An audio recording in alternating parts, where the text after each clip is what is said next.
원산지 세탁, 먹거리 신뢰 흔든 탐욕의 민낯. 부산 본부 세관과 부산식약청은 일본산 수산물을 태국산으로 둔갑시켜 밀수한 수입업자 A씨와 태국 수출업자 B씨를 검찰에 송치했다.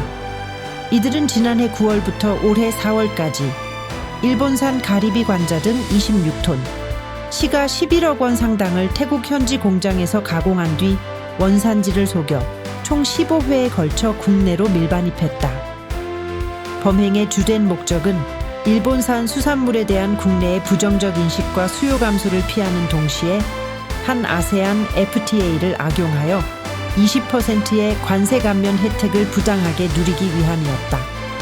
이 과정을 통해 이들이 편취한 부당 이익은 약 1억 5천만 원에 달하는 것으로 조사되었다. 세관은 제보를 바탕으로 실시한 정밀 유전자 검사에서 해당 품목이 일본에서만 채집되는 품종임을 확인하며 범행 전모를 밝혀냈다. 이는 국민의 먹거리 안전과 국가 간 무역 질서를 정면으로 유린한 파렴치한 경제 범죄다. 당국은 향후 원산지 증명서 제출 의무화 등 수입 수산물에 대한 안전 관리를 대폭 강화할 방침이다.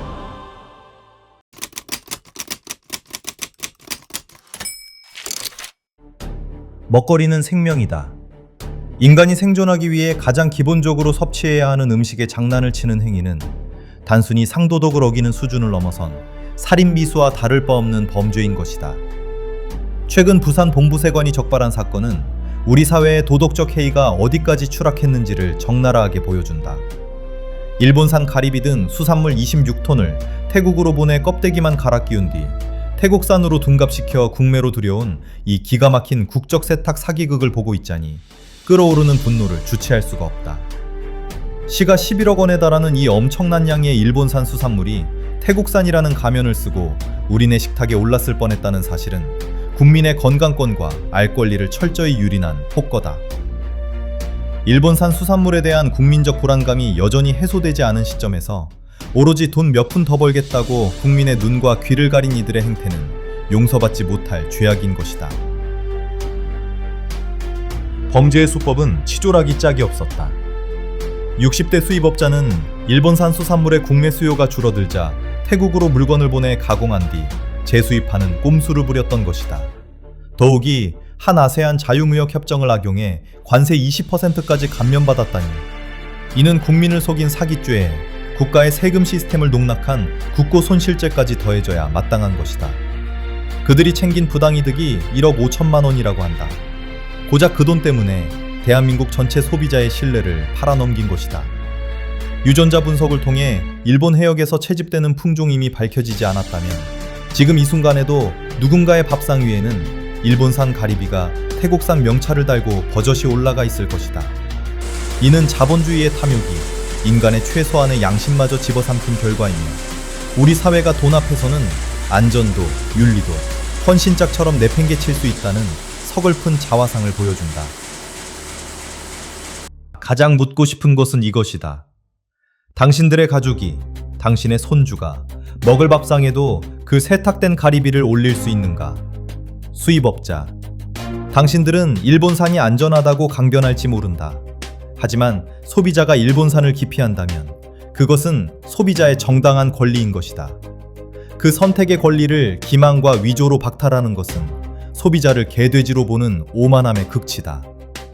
자신들은 최고급 식재료를 찾아 먹으면서 돈을 벌기 위해서는 불특정 다수의 국민에게는 출처불명의 음식을 먹여도 된다는 그 썩어빠진 의식과 이중잣대가 역겨울 따름이다. 당신들이 저지른 짓은 단순한 원산지 위반이 아니라 타인의 신체와 건강을 담보로 도박을 벌인 인격살인 행위임을 뼈저리게 자각해야 할 것이다. 우리나라 법의 잣대는 왜 이리도 무른 것일까?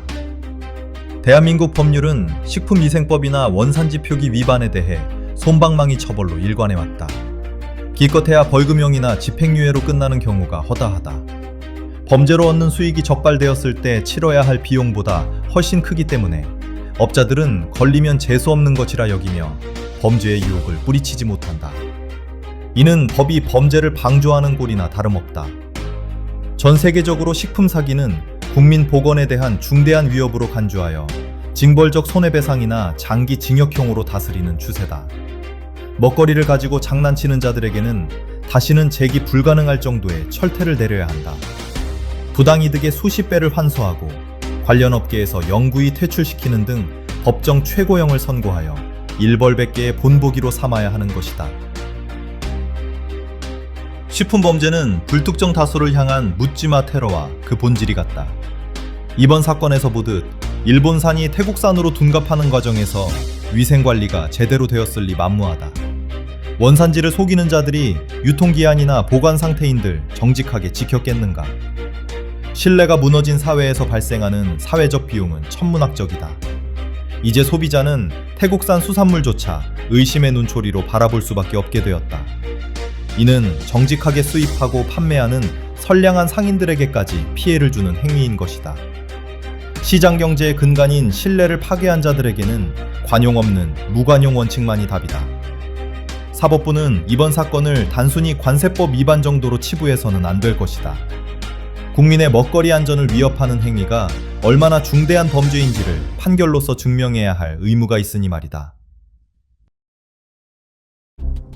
음식은 단순한 영양 공급원을 넘어 그 사회의 문화와 정신을 담는 그릇이다. 우리가 먹는 것이 곧 우리 자신을 만든다. 그런데 그 근본을 속이고 더럽히는 행위는 인간 존엄성에 대한 모독이다. 민이식 위천이라 백성은 먹는 것을 하늘로 삼는다고 했다. 하늘을 속이고 더럽힌 죄를 어찌 가볍게 다룰 수 있겠는가? 이번 사건은 우리 사회에 만연한 황금만능주의가 얼마나 끔찍한 괴물을 만들어낼 수 있는지 보여주는 경고장인 것이다. 돈 앞에서는 국경도 양심도 동포의 건강도 안중에도 없는 이 비정한 현실을 뜯어고치지 않는다면 제2, 제3의 가리비 세탁 사건은 언제든 다시 일어날 것이다. 경찰 당국과 사법부는 도대체 무엇을 하고 있는가? 제발 먹는 것 가지고 장난치는 자들이 이 땅에 발붙이지 못하게 하라. 유전자 검사 시스템을 더욱 확대하고 통관 절차를 대폭 강화하여 구멍을 메워야 한다. 그리고 무엇보다 적발된 자들에게는 그들이 번 돈이 휴지 조각이 될 만큼 가혹한 경제적 제재와 감옥에서 긴 시간 반성하게 만들 실형을 선고해야 할 것이다. 그것이 국가가 국민에게 해줄 수 있는 최소한의 안전장치이자 예의다.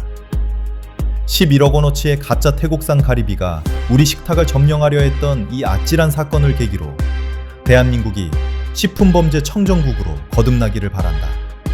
더 이상 국민이 밥상머리에서 의심과 공포를 느끼지 않도록 법의 정의가 서슬 퍼렇게 살아있음을 보여주었으면 하는 바람이다.